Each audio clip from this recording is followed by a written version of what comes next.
Saudações do universo, seja muito bem-vindo ou muito bem-vinda a mais um vídeo. Sou o Carlos Matheus Bruxel, no dia 24 de junho de 2021. E o vídeo de hoje ele é religioso. Então vamos olhar alguns tópicos aqui, olhando especialmente para o cristianismo. Blaise Pascal, que nasceu em 1623 e morreu em 1662, ele fez a seguinte colocação aqui. Quando considero a pequena duração de minha vida absorvida na eternidade precedente e seguinte, ou seja, quando a gente analisa uma vida de um ser humano que pode durar até 100 anos, talvez não muito mais que isso, né?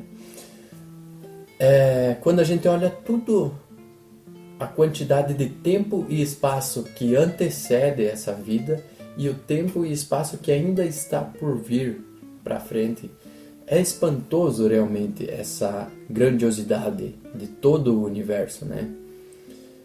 O pequeno espaço que preencho e mesmo que eu vejo, precipitada na infinita imensidão dos espaços que ignoro e que me ignoram, assusto-me espantosamente de me ver aqui e não lá, pois não há nenhuma razão para aqui em vez de lá, para agora ao invés de então.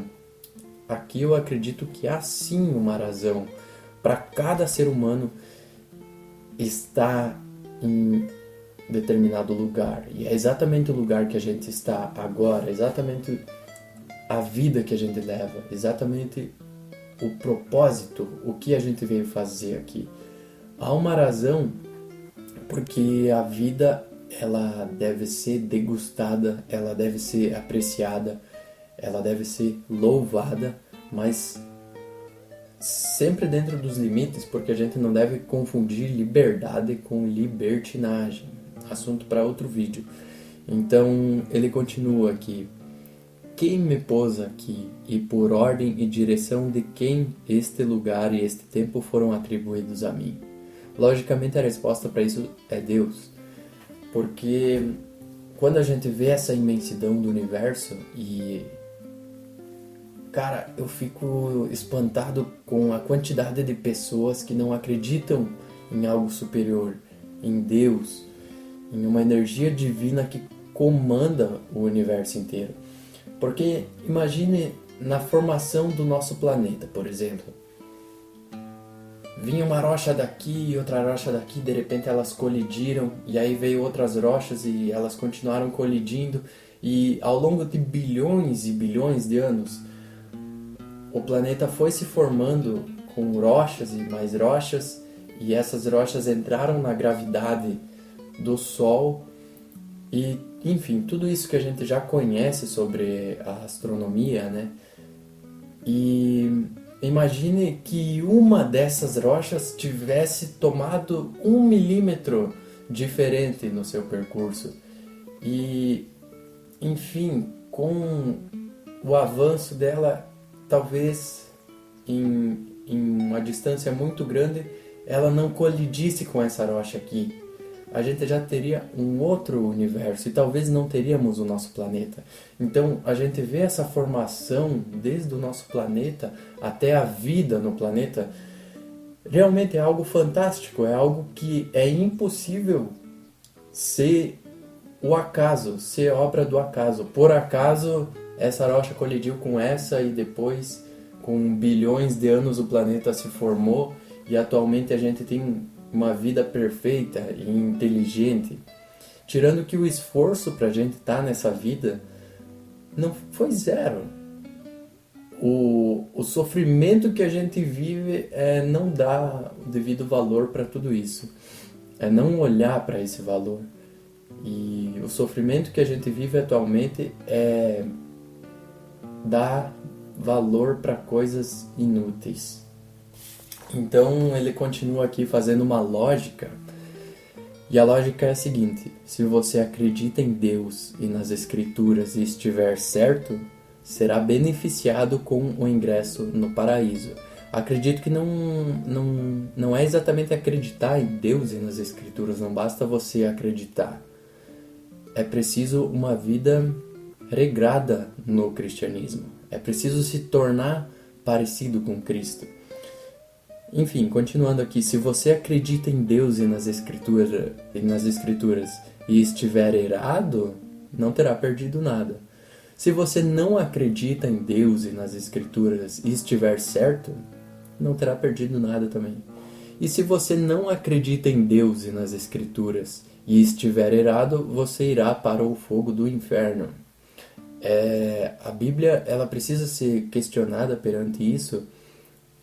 No caso, uma pessoa que fez ações corretas a sua vida inteira e não conheceu as Escrituras, não conheceu a Bíblia, será que ela irá realmente para o fogo do inferno? Eu me questiono às vezes perante isso, porque a Bíblia não consegue chegar em todas as pessoas do mundo, apesar de ter se expandido muito. E aí alguns autores, eles fazem algumas argumentações contra a religião, contra o cristianismo em si. Eles dizem o seguinte, que há outras religiões e outros deuses que também prometem o inferno a quem duvidar deles. Então por que só o Deus cristão seria o único Deus verdadeiro? Eu vejo uma semelhança muito grande entre o cristianismo e o budismo, por exemplo.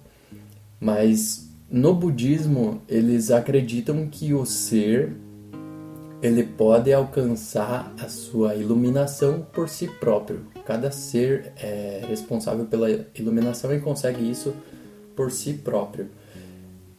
Essa é uma diferença entre o cristianismo e o budismo.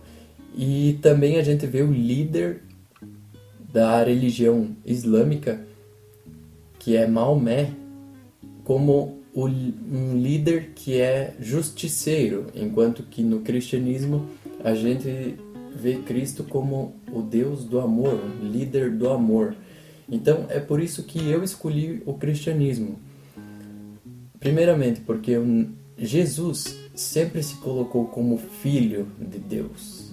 Ele sempre entendeu que com essa grandiosidade do universo não cabe a ele a iluminação dele. Ele precisa do superior e sempre se colocando como filho de Deus e não como o iluminado. E o cristianismo, Cristo sempre pregou o amor, enquanto que a religião islâmica, por exemplo, prega a justiça, tanto que há inúmeras desavenças, há inúmeros ataques, inúmeros terrorismos por parte da religião islâmica. Mas sem criticar religiões, aqui continua uma outra citação aqui embaixo. Crer implica rituais, orações, trabalhos comunitários nas igrejas e doações. Não é algo com um custo zero de tempo e recurso, claro que não. A vida ela precisa ser doada, tanto na questão financeira, se você puder, como também na questão de tempo, em que você dá o seu amor pro próximo, da melhor forma possível, da forma que você puder ajudar. E é isso que Cristo pregava. E então, outra citação aqui, não se joga dados com Deus no intento de agradá-lo ou de tirar proveito da flexibilidade ou das lacunas das regras. Deus não pode ser chantageado ou tripudiado. Aqui é uma questão que volta lá para o ponto de que se você acredita em Deus e nas Escrituras e estiver certo, será beneficiado com o ingresso no paraíso.